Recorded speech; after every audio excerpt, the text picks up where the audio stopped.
Fatty liver এই নিয়ে আমরা অনেক ভিডিও বানিয়েছি এবং আমাদের চ্যানেলগুলোতে আপনারা কমপক্ষে 5 থেকে 10টা করে তো ভিডিও পাবেনই।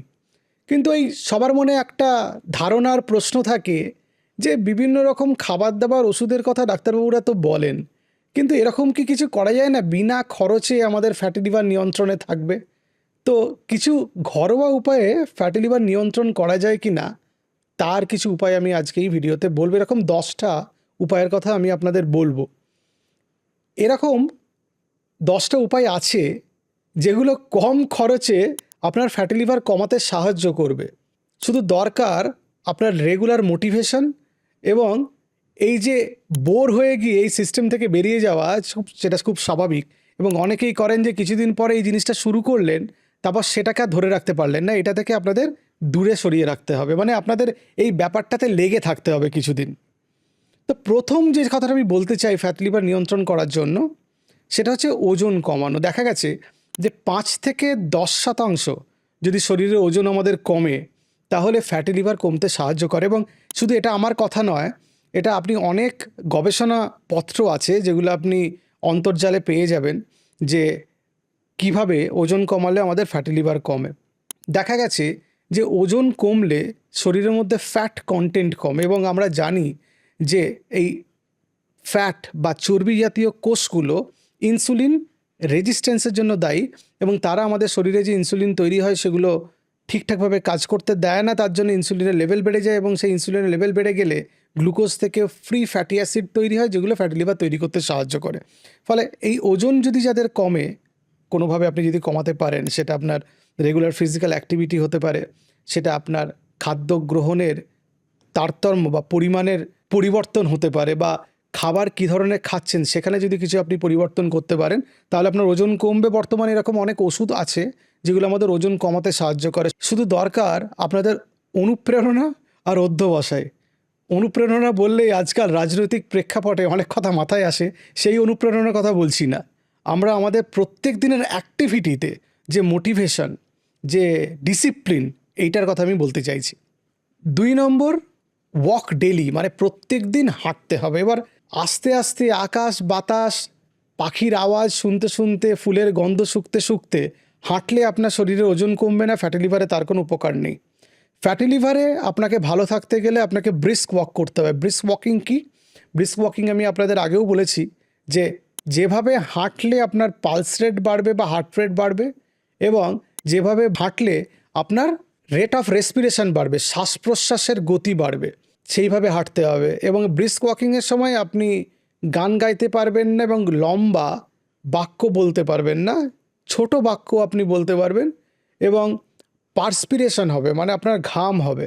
এটা ব্রিস্ক ওয়াকিং বলে। এবং রেগুলার যদি আপনি করতে পারেন সপ্তাহে অন্তত 5 দিন 30 থেকে 40 মিনিটের জন্য, তাহলে আপনি ভালো থাকবেন। আপনার ফ্যাটি লিভার থাকলে সেটা কমতে আরম্ভ করবে।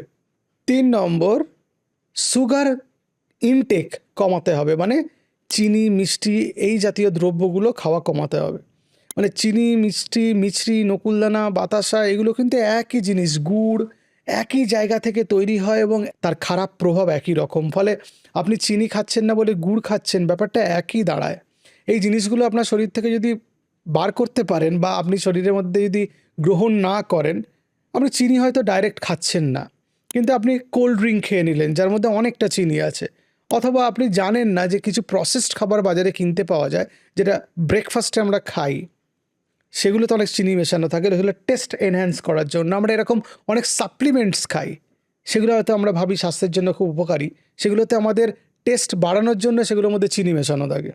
এরকম অনেক ডেজার্ট আছে সেগুলোর মধ্যে চিনি মেশানো থাকে। এরকম অনেক খাবার পাওয়া যায় যেগুলোতে আপাত দৃষ্টিতে আপনি চিনি দেখতে না পেলেও চিনি মেশানো থাকে। দেখবেন আপনার রেস্তোরাঁতে গেলে পোলাও যদি খান, দেখবেন মিষ্টি মিষ্টি লাগে, অনেকটা চিনি মেশানো থাকে। ওই মিষ্টি পোলাও ছাড়া আপনি পোলাও খাবেন না, কারণ টেস্ট অতটা ভালো হয় না। সেই জন্য আপনার দোকানে বিক্রিও কমে যাবে। টেস্ট এনহ্যান্স করার জন্য চিনি নুন এগুলো বেশি মেশানো হয়। 4 নম্বর হচ্ছে ব্ল্যাক কফি। সারাদিনে 2 থেকে 3 কাপ আপনি যদি ব্ল্যাক কফি, অবশ্যই দুধ চিনি ছাড়া, সেই কফি যদি আপনি খান, তাহলে দেখা যায় যে আপনার ফ্যাটি লিভার থেকে ফাইব্রোসিস হতে বাধা পায়, মানে কিছুটা লিভার প্রোটেক্টেড হয়। এবার আমাদের গ্রীষ্মপ্রধান দেশ, অর্ধেক লোকের ঘুমের অসুবিধে। আমার এই ভিডিও শোনার পরে সারাদিনে 4-5 কাপ কফি খাবেন না, এতে আপনার ঘুম নষ্ট হবে, ঘুম আসতে চাইবে না, আর উল্টে শরীরের মধ্যে তার একটা খারাপ প্রভাব পড়তে পারে। সেই জন্য সারাদিনে আপনি 1 থেকে 3 কাপ কফি খুব ভালো। যাদের ঘুমের সমস্যা আছে বিকেল 5টার পরে কফি খাবেন না, তাহলে রাত্রে ঘুম আসতে অসুবিধা হবে। 5 নম্বর হচ্ছে ভেজিটেবলস রেগুলার খাওয়া। আসলে কি হয়, এই যে ফাইবার রিচ ফুডগুলো আমরা খাই, ভেজিটেবলস, ফ্রুটস, এগুলোর মধ্যে প্রিবায়োটিক থাকে। এই প্রিবায়োটিকগুলো আমাদের পেটের মধ্যে যে গুড ব্যাকটেরিয়া সেগুলোর খাবার। তো এবার এই গুড ব্যাকটেরিয়াগুলো আমাদের যে কমপ্লেক্স কার্বোহাইড্রেট আছে সেগুলোকে ভেঙে শর্ট চেন ফ্যাটি অ্যাসিডস তৈরি করে, যেগুলো ইনসুলিন সেন্সিটিভিটি বাড়ায়। এবং আমি বলেছি যে ইনসুলিন সেন্সিটিভিটি বাড়লে ফ্যাটি লিভার কমে। সুতরাং ঘরোয়া উপায় যদি আমাকে বলতে হয়, আমি শাকসবজি ফলমূলকে বাদ দিয়ে আপনাকে ঘরোয়া উপায় বলতে পারবো না। আপনাকে খাবারের মধ্যে শাকসবজি, ফলমূল, বাদাম, বীজ এগুলো তো ঢোকাতেই হবে। বিভিন্নভাবে সেটা আপনি খেতে পারেন। আপনি স্যালাড খেতে পারেন, আপনার মাল্টিগ্রেন, দেখুন এরকম মানে শুধু শাকসবজি, ফলমূল, বাদাম, বীজেই যে ফাইবার আছে তাই কিন্তু নয়। এই যে ডালিয়া, এই যে ওটস, এগুলোতে তো ফাইবার আছে। এই যে ডাল জাতীয় জিনিস, বিনস জাতীয় জিনিস, এগুলোর মধ্যে প্রচুর পরিমাণে ফাইবার আছে। সুতরাং আপনাকে একটু বুদ্ধি খরচ করে ব্যাপারটাকে গুছিয়ে নিতে হবে যে আমি খাবারটা কীভাবে রাখবো। তার মানে এই নয় যে আপনাকে আমি ভাত খেতে পুরোপুরি বন্ধ করতে বলছি। ভাত খাবেন, অল্প ভাত খাবেন। ভাতের পরিমাণ কম হয়ে সবজির পরিমাণ যদি বেশি হয়, এবং আপনি যদি আমিষাশী হন, তাহলে যদি আমিষ খাবারটা আর একটু রাখেন, যেটাতে পেট ভরা থাকবে, যেটাতে আমাদের সুগার কন্টেন্ট কম থাকবে, প্রোটিনটা আমাদের শরীরে বেশি গেলে, পেটটা বেশিক্ষণ ভরা থাকলে আমাদের সুগার স্পাইক হবে না, ফলে ইনসুলিন লেভেল বাড়বে না। কারণ আমরা কার্বোহাইড্রেট যত বেশি খাবো, যত বেশি সুগার রক্তে ঢুকবে, সেই সুগারটাকে নিউট্রালাইজ করার জন্য বা কোষে ঢোকানোর জন্য ইনসুলিন বেশি বেরোবে। ইনসুলিন যত বেশি বেরোবে শরীরের ওজন বাড়বে। শরীরের ওজন বাড়লে আমাদের ইনসুলিন রেজিস্ট্যান্স বাড়বে। ইনসুলিন রেজিস্ট্যান্স বাড়লে ইনসুলিনেমিয়া, আবার হাইপার ইনসুলিনেমিয়া হবে। হাইপার ইনসুলিনেমিয়া হলে আবার আপনার ফ্যাটি অ্যাসিডস তৈরি হবে, আবার ফ্যাটি লিভার বাড়বে, আবার ভিসিয়াস সাইকেলের মতো। ফলে এই ব্যাপারটাকে আপনাকে ঠিক করতে গেলে আপনাকে শাকসবজি, ফলমূল, ফাইবার রিচ খাবার এবং প্রোটিন জাতীয় খাবার বাড়াতে হবে। যারা নিরামিষ খান তাদের কথা বলতে পারে, তারা লো ফ্যাট ডেয়ারিজ যেগুলো হয়, মানে কম চর্বিযুক্ত দুগ্ধ জাতীয় প্রোডাক্ট যেগুলো, যেমন এখন লো ডেয়ারিজ পনির পাওয়া যায়, সেগুলো আপনি খেতে পারেন। সয়াবিন খেতে পারেন, ডালের মধ্যে প্রোটিন আছে, টোফু আছে। খেতে যারা খান তারা তো খুব ভালো পছন্দ করেন। এবং শুধু ছাতু খেতে পারেন, তার মধ্যে কিছু ফাইবার, কিছু প্রোটিন পেয়ে যাবেন। এবার বহু জিনিস আছে, সেগুলো একটু আমাদের মাথা ঠান্ডা করে বুদ্ধি খাটিয়ে সেগুলো খাবার কি খাবো সেগুলো নির্ধারণ করে ফেলতে হবে। 6 নম্বর হচ্ছে হেলদি ফ্যাট আমাদের চুজ করতে হবে। এবার খাবারের মধ্যে তরকারি রান্না করার সময় গুচ্ছ গুচ্ছ তেল ঢাললে তো হবে না। হেলদি ফ্যাট কোনগুলোতে আসবে সেগুলো খেয়াল করতে হবে। বাদামের মধ্যে হেলদি ফ্যাট থাকে, বীজের মধ্যে হেলদি ফ্যাট থাকে, যেগুলো একটু মোটাসোটা মাছ তার মধ্যে হেলদি ফ্যাট থাকে। ফলে হেলদি ফ্যাট আমরা সেই খাবারগুলো থেকে নিতে পারি। এবার এমন কিছু বাজারে তেল পাওয়া যায় যেগুলো বিজ্ঞাপনের জন্য খুব বেশি বিক্রি হয়, অথচ কিন্তু অতটা হেলদি না। সুন্দর প্যাকেজিং করে হাটের ছবি টবি এঁকে এসব বিক্রি হয় আর কি। কিন্তু আপনি যদি বাড়িতে সর্ষের তেলের তরকারি রান্না করতে পারেন, অথবা যারা একটু অ্যাফোর্ড করতে পারছেন তারা একটু অলিভ অয়েল ইউজ করলেন, সেগুলো আমি বলবো ভালো, কারণ smoke point is very high. ঘি খেতে পারেন, সপ্তাহে 1-2 দিন ঘি খেতে পারেন। ঘি কিন্তু ভালো, মানে ঘিয়ের মধ্যে ভিটামিন এ থাকে, আরও অনেক গুণাগুণ আছে শরীরের মধ্যে। সেটা কিন্তু রেগুলার না খেলেই হলো, কারণ ঘিটা তো স্যাচুরেটেড ফ্যাট, সেটা একটু কম পরিমাণে খাবেন। সুতরাং আপনাকে নির্ধারণ করে ফেলতে হবে যে কী ধরনের আপনি স্বাস্থ্যকর চর্বি আপনি শরীরের মধ্যে নিচ্ছেন। 7 নম্বর হচ্ছে এত কিছু করলেন কিন্তু সন্ধে হলে মন মানে না। সন্ধেবেলা বরফ সহযোগে কাঁচের গ্লাসে রঙিন পানীয় নিয়ে বসে পড়লেন, আলটিমেটলি কিন্তু লিভার ড্যামেজ হয়ে ফ্যাটি লিভার হবে। এটাকে অ্যালকোহলিক ফ্যাটি লিভার ডিজিজ বলে, এবং এটা কিন্তু খুব আমাদের দেশে কমন। এরকম নয় যে আপনি সারাদিন হাঁটলেন, টাটলেন, শাকসবজি খেলেন, ভালো ফ্যাট ট্যাট খেলেন, শরীরের ওজন নিয়ন্ত্রণে রাখছেন বলে অ্যালকোহল খেয়ে ফ্যাটি লিভার আপনি থেকে বেঁচে যাবেন তা নয়। কিন্তু ফ্যাটি লিভার এটা কমাতে গেলে আপনাকে অ্যালকোহল পুরোপুরি বন্ধ করতে হবে, কারণ আমি বিশ্বাস করি না যে শরীরের মধ্যে অ্যালকোহলের কোনো উপকারিতা আছে বলে। এটা আমি বিশ্বাস করি না।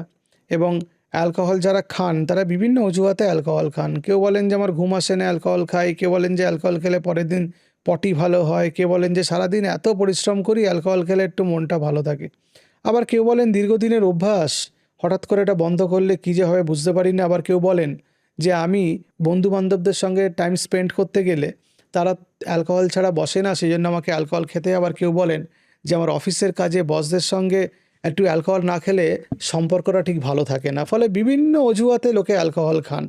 আমি অ্যালকোহল খেতে না করি, কারণ অ্যালকোহল শরীরের মধ্যে শুধু ক্ষতি করে, ভালো জিনিস কিছু করতে পারে না। 8 নম্বর হচ্ছে প্রোটিন ইনটেকটাকে বাড়িয়ে দেওয়া। কার্বোহাইড্রেট কমানো, প্রোটিন বাড়ানো, তাতে দেখা গেছে যে আলটিমেটলি সুগার স্পাইক হওয়ার সম্ভাবনা কমে যায়, কারণ কার্বোহাইড্রেটই তো কম যাচ্ছে এবং তার জন্য আপনার ফ্যাটি লিভার ডিজিজ বাড়ে না, বা যাদের ফ্যাটি লিভার আছে তাদের কমতে আরম্ভ করে। দেখা গেছে যারা বেশি প্রোটিন খান, কার্বোহাইড্রেট কম খান, তাদের শরীরের ওজন নিয়ন্ত্রণে থাকে। ফলে প্রোটিনের পরিমাণটা আপনাকে বাড়াতে হবে।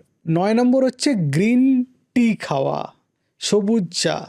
যদি আমিও ব্যক্তিগতভাবে খুব খেতে পছন্দ করি না, কিন্তু যাদের ফ্যাটি লিভার আছে তা গ্রিন টির মধ্যে অ্যান্টিঅক্সিডেন্ট থাকে, তো সেগুলো বডির ওভারঅল ইনফ্লামেশন কমাতে সাহায্য করে, এবং বডিতে ওভারঅল ইনফ্লামেশন কমলে আমাদের কর্টিজল লেভেল কমের দিকে থাকে, আমাদের যে সাইটোকাইন্স বা ইনফ্লামেটরি মার্কার্সগুলো থাকে সেগুলো নিচের দিকে থাকে। এগুলো সব আমাদের ইনসুলিন রেজিস্ট্যান্স করতে সাহায্য করে। আমাদের টার্গেট হচ্ছে ফ্যাটি লিভার থেকে মুক্তি পাওয়ার জন্য ইনসুলিন রেজিস্ট্যান্সটাকে কমানো। ফলে গ্রিন টি খেলে যেহেতু অ্যান্টিঅক্সিডেন্ট থাকে, এর মধ্যে কিছু অ্যালকালয়েড থাকে, হেলদি অ্যালকালয়েডস, যেগুলো আমাদের ইনসুলিন রেজিস্ট্যান্স কমাতে সাহায্য করে, সেটা ফ্যাটি লিভারে কিছুটা হেল্পফুল হয়।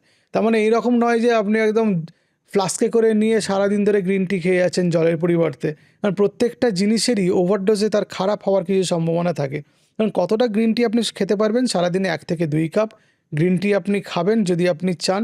তবে কিছু ভালো ব্র্যান্ডের গ্রিন টি খাবেন, বাজারে এরকম অনেক পাওয়া যায়, তার মধ্যে কী থাকে আপনি নিজেও জানেন না। আর 10 নম্বর হচ্ছে ভালো করে ঘুমানো।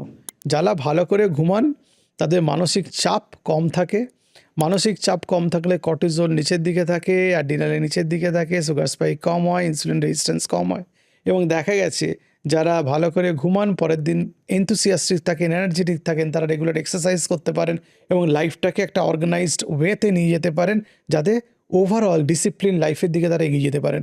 দেখা গেছে ঘুম যাদের কম হয় তাদের শরীরে ওজন বেড়ে যায়, ইনসুলিন রেজিস্ট্যান্স বেড়ে যায়, ফ্যাটি লিভার হওয়ার সম্ভাবনা বেড়ে যায়, বা ফ্যাটি লিভার থাকলে সেই ফ্যাটি লিভার বাড়তে আরম্ভ করে। সুতরাং ঘুমটা ইনশিওর করতে হবে। সুতরাং এই 10টা ঘরোয়া উপায় আপনারা যদি রেগুলার ফলো করতে পারেন, যাদের ফ্যাটি লিভার আছে অথবা যাদের ফ্যাটি লিভার হওয়ার সম্ভাবনা আছে, কাদের কাদের ফ্যাটি লিভার হওয়ার সম্ভাবনা আছে, যাদের ডায়াবেটিস আছে, যাদের সেডেন্টারি লাইফস্টাইল, যারা অ্যালকোহল ইনটেক করেন, যাদের ফ্যামিলি হিস্ট্রি অফ ডায়াবেটিস আছে, বা যাদের শরীরে ওজন অত্যন্ত বেশি, তাদের ফ্যাটি লিভার আছে, তারা এই নিয়মগুলো যদি মানেন তারা ফ্যাটি লিভার থেকে ভালো থাকতে পারবেন।